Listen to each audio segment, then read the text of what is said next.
So yes, thank you so much Manoj garu. Once again happy birthday. Eagerly waiting తెలుసా, వీళ్ళందరూ once more అని నాకు తెలిసి చాలా రేర్గా అరుస్తూ ఉంటారు, బట్ అది జరిగింది. ఎందుకంటే మిమ్మల్ని చూడాలని అలా ఎదురు చూస్తూ ఉన్నారన్నమాట. ఆ ఎదురు చూపులకి ఫుల్ స్టాప్ ఈ సినిమా అనిపిస్తుంది. అగైన్ యువర్ కమ్ బ్యాక్ అని అనిపిస్తుంది.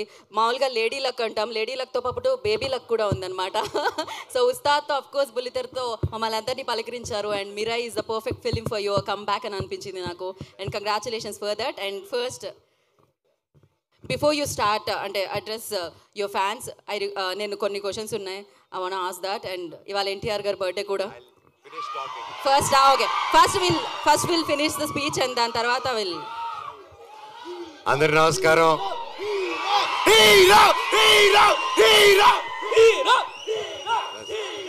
I love you all. Thank you.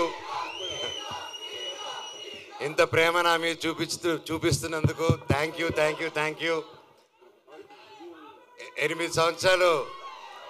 Thank you. ఈరోజుతో ఆల్మోస్ట్ 8 years అయింది నేను మళ్ళీ వెండి తెరపైకి రావడం జరిగి. ఎన్నాళ్ళు మీతో దగ్గర ఉండాలని సోషల్ మీడియా ద్వారాలోనో లేక ఒక ఈవెంట్ ద్వారా, ఒక స్పీచెస్ ద్వారా మీకు ఏదో విధంగా దగ్గర ఉండాలని దగ్గర ఉంటూనే ఉన్నాను నేను. కానీ మెయిన్గా సినిమా అనేదే నా మెయిన్ అమ్మ, సినిమా. సో మీరందరూ ఇంత ప్రేమ చూపిస్తున్నారంటే అది సినిమా వల్లే. అండ్ నేను ఎప్పుడు ఏదో ఒకటి కొత్తగా చేయాలి, ఏదో ఒకటి డిఫరెంట్గా చేయాలి. అండ్ ఏది చేసినా మనస్ఫూర్తిగా చేయాలి ఆ పని. కేవలం డబ్బు కోసం కాదు. ఆ సినిమా నచ్చి, ఆ స్టోరీ నచ్చి ఎప్పుడు నేను అలాగే వెతుక్కుంటూ సినిమా ప్యాటర్న్స్ చూసుకుంటూ వెళ్ళాను. అలాగే 8 సంవత్సరాల్లో లాస్ట్ 3-4 yearsగా నేను మళ్ళీ సినిమాలు చేద్దాం అనుకునే టైంలో కథలు వింటున్నాను. సరే ఇది చేద్దాం అది చేద్దాం అంటే ఏదో కుదరకపోవడం, నాకు నచ్చితే అదేదో జరగకపోవడం. సరే ఏదైనా అన్ని సెటప్తో వచ్చింది, నాకు అది నచ్చకపోవడం. సో నిరాశపడ్డాను, వేచి చూశాను. ఓపిక అంటే ఏంటో తెలుసుకున్నాను. దాని విలువేంటో నాకు తెలిసింది. తర్వాత నా జీవితంలోకి ఇదిగో కార్తీక్ ఘట్టమనేని గారు వచ్చారు. అండ్ ముఖ్యంగా తేజ, సజ్జాకి థ్యాంక్ యూ చెప్పాలి. తమ్ముడు వచ్చేసి ఫస్ట్ అప్రోచ్ అయ్యన్న, ఈ సినిమాలో నువ్వు నేను కలిసి చేయాలి, ఈ స్క్రిప్ట్ మీరు వినాలి నా కోసం అని చెప్పి చెప్పడం జరిగింది. అండ్ ఇమ్మీడియట్గా కార్తీక్ నరేట్ చేయడం, అదిరిపోయే స్క్రిప్టు. ఇది Part 1, Part 2లో వస్తుంది. ఈ సినిమా April 18th, 2025 విడుదల. And thank you. సో ఇంతకంటే ఎక్కువ ఈ సినిమా గురించి, సబ్జెక్ట్ గురించి ఎక్కువ రివీల్ చేయకూడదు. ఇది అశోకుడు అన్నోన్ 9 పుస్తకాల గురించి. అండ్ ఇది ప్రతి ఒక్కరూ ప్రతి ఇంట్లో ఈ కథ తెలుసుకోవాలని ఆశిస్తున్నాను.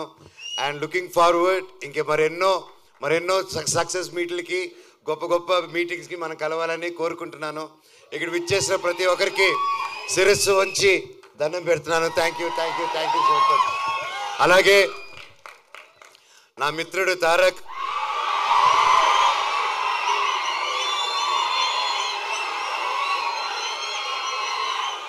దేవరారి నా సాంగ్ రిలీజ్ అయింది, అదిరిపోయింది. And wishing him very happy birthday. నువ్వు ఎక్కడున్నా చల్లగా హ్యాపీగా ఉండు బాబాయ్. All the very best.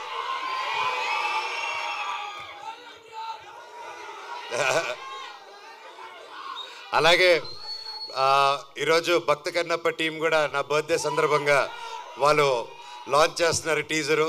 And మా అన్నకి, వాళ్ళ టీంకి, ప్రతి ఒక్కరికి all the very best. Thank you. And ముఖ్యంగా ఈరోజు నేను ప్రతి ఇయర్ మిస్ అయ్యేది ఎవరినంటే సిరివెన్నెల సీతారామ శాస్త్రి గారు.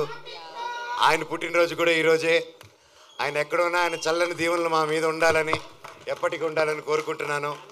ఆ శివుడు ఆశీస్సులు మీ అందరికీ ఉండాలి. నాకు, నా కుటుంబానికి, మీకు, మీ కుటుంబానికి, మన అందరికీ ఆ శివుడు ఆశీస్సులు ఉండాలి. మీ ఇష్టదేవాల ఆశీస్సులు ఉండాలి.